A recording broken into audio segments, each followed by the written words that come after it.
তেল কই বানানোর জন্য প্রথমেই কই মাছগুলো ভালো করে কেটে তারপরে সুন্দর করে ধুয়ে নিতে হবে।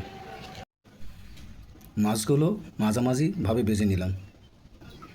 একটা আলাদা পাত্রে প্রথমে হলুদের গুঁড়া নিলাম, এরপরে পরিমাণ মতো মরিচের গুঁড়া, তারপরে ধনিয়া গুঁড়া, সাথে আদা বাটা এবং কাঁচামরিচ দিয়ে পরিমাণ মতো লবণ নিয়ে নিলাম।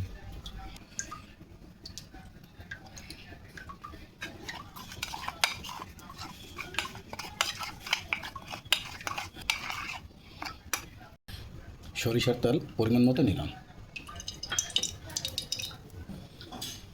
প্রথমে জিরা দিয়ে দিলাম,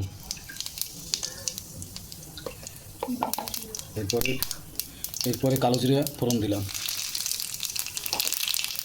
সাথে দিয়ে দিলাম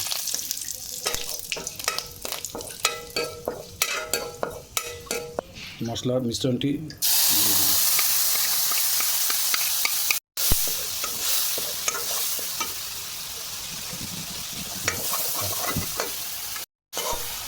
মশলা সুন্দর মতো কষিয়ে নিলাম। এরপরে পরিমাণ মতো পানি দিয়ে দিছি। ভাজা মাছগুলো একে করে দিয়ে দিলাম।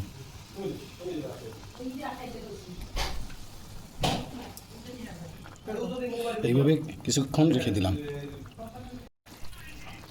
যখন প্রায় হয়ে যাবে তখন জিরার গুঁড়ি এবং কালো জিরা গুঁড়া এর সাথে মিক্সড করে দিয়ে